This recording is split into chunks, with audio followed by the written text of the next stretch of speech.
ভারতের আকাশপথে যাত্রীতে ভাটা বন্ধ হচ্ছে ফ্লাইট। বাংলাদেশ থেকে ভারতের প্রতিদিন যে কয়েকটি ফ্লাইট আসা যাওয়া করে তার প্রায় প্রত্যেকটি যাত্রী খরায় রয়েছে। এয়ারলাইন্সগুলো বলছে ভারত সীমিত আকারে ভিসা কার্যক্রম চালাচ্ছে বলে যাত্রী পাওয়া যাচ্ছে না। এছাড়া অনেকের ভিসা থাকা সত্ত্বেও বিমানবন্দরে হয়রানি বা আটকের ভয়ে ভারতমুখী হচ্ছেন না, ফলে দেশটির বিভিন্ন রুটে যাত্রী সংখ্যা উল্লেখযোগ্যভাবে কমছে। ঢাকা থেকে চেন্নাই, কলকাতা ও দিল্লি রুটে ধারণ ক্ষমতার 50% যাত্রীও যাচ্ছে না।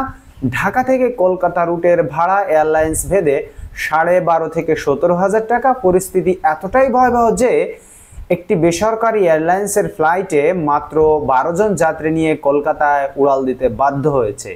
এই অবস্থায় ভারতের রুটগুলোতে পরিচালন ব্যয় তুলতেই হিমশিম খাচ্ছে এয়ারলাইন্সগুলো। বাংলাদেশ থেকে বর্তমানে ভারতের বিভিন্ন রুটে ফ্লাইট পরিচালনা করছে বিমান Bangladesh airlines, US Bangla airlines, Novo air, ভারতের ভিস্তারা এয়ারলাইন্স, এয়ার ইন্ডিয়া ও ইন্ডিগো। সংস্থাগুলো ঢাকা থেকে কলকাতা, দিল্লি, চেন্নাই ও মুম্বাই রুটে ফ্লাইট পরিচালনা করছে। তবে গত 5 আগস্ট শেখ হাসিনা সরকার পতনের পরপরই ভিসা কার্যক্রম বন্ধ রাখে ভারত। এরপর সীমিত আকারে ভিসা কার্যক্রম চালু করে। যদিও ভিসা প্রাপ্তির সংখ্যা অনেক কম, তাই যাত্রী সংকটে রয়েছে এয়ারলাইন্সগুলো। ঢাকা থেকে কলকাতা, চেন্নাই, দিল্লি রুটে ধারণ ক্ষমতার 40 থেকে 48% যাত্রী পাওয়া যাচ্ছে, বাকি সিটগুলো ফাঁকা যাচ্ছে। তবে এসব রুটে ঢাকায় ফেরার সময় কিছুটা বেশি যাত্রী পাওয়া যাচ্ছে। কলকাতা রুটে ইউএস বাংলা এয়ারলাইন্সের ঢাকা ও চট্টগ্রাম থেকে সপ্তাহে 21টি ফ্লাইট পরিচালনা করত, বর্তমানে তারা 6টি ফ্লাইট পরিচালনা করছে। চেন্নাই রুটে সপ্তাহে 11টি ফ্লাইট থেকে কমিয়ে 5-এ নামানো হয়েছে।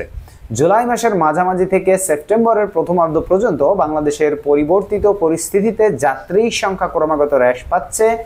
5 আগস্টের পর ভারতের ভিসা ইস্যু সংক্রান্ত জটিলতার কারণে বাংলাদেশ থেকে কলকাতা, চেন্নাই, দিল্লি সহ বিভিন্ন রুটে যাত্রী সংখ্যা মারাত্মকভাবে কমেছে। ভিসা না থাকা সহ নানা কারণে অনেকেই ভারতে যেতে পারছেন না। ফ্লাইটগুলোতে 50% মতো যাত্রী পাওয়া যাচ্ছে। তাই আগামী 16 সেপ্টেম্বর থেকে কলকাতা ফ্লাইট সাময়িকভাবে বন্ধের ঘোষণা দেওয়া হয়েছে। পরিস্থিতি স্বাভাবিক হলে আবার কলকাতায় ফ্লাইট চালু করা হবে। যাত্রী কেন কম, এমন নানা মতভেদ আছে মানুষের, তবে নাম প্রকাশে অনিচ্ছুক রাজধানীর এক বাসিন্দা ঢাকা পোস্টকে বলেন, পত্রিকাকে বলেন, লিভার সমস্যায় ভুগতে থাকা আমার বোনকে 2012 সালে চেন্নাইয়ের ভেলোরে সিএমসি হাসপাতালে চিকিৎসার জন্য নিয়ে যায়। সেখানে ট্রিটমেন্ট শেষে আবার 6 মাস পর ফলো আপ করতে যাওয়ার নির্দেশনা নিয়ে আমরা দেশে ফেরত আসি, কিন্তু নানা সমস্যার কারণে নির্ধারিত 6 মাস পর আর যাওয়া হয়নি। চলতি বছরের মে মাসে আমার বোন আবারও অসুস্থ হয়ে পড়ে। দেশে চিকিৎসা নেওয়ার পাশাপাশি কলকাতার এক হাসপাতালে চিকিৎসকের অ্যাপয়েন্টমেন্ট নিয়ে জুনের প্রথম সপ্তাহে ভিসার আবেদন করি, কিন্তু ভিসা রিফিউজড হয়। কয়েকদিন পর আবারও একই চিকিৎসকের অ্যাপয়েন্টমেন্ট সহ আমাদের বোনও অ্যাটেন্ডেন্ট হিসেবে আমার স্ত্রী সহ ভিসার আবেদন করি, কিন্তু এবারও কোনো কারণ ছাড়াই ভিসা দেওয়া হয়নি।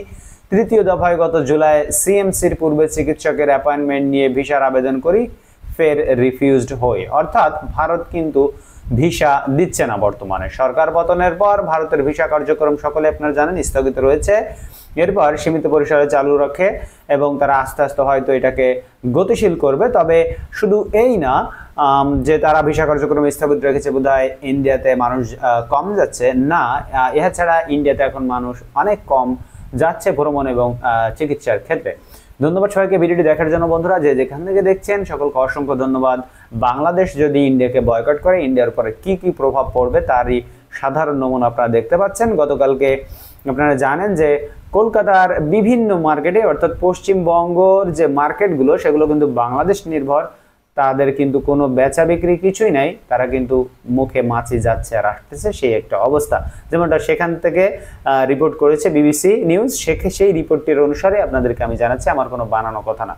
বন্ধুরা আপনারা আমাদের চ্যানেলের সাথেই থাকুন, আমরা আপনাদেরকে সবসময় সত্য খবর এবং অথেন্টিক সোর্স থেকে অথেন্টিক খবর প্রোভাইড করে থাকি। এজন্য আমাদের চ্যানেলটিকে সাবস্ক্রাইব করতে ভুলবেন না। দেখা হবে পরবর্তী ভিডিওতে অন্য কোনো খবর নিয়ে। সে পর্যন্ত আপনারা সকলে ভালো থাকবেন। আল্লাহ হাফেজ।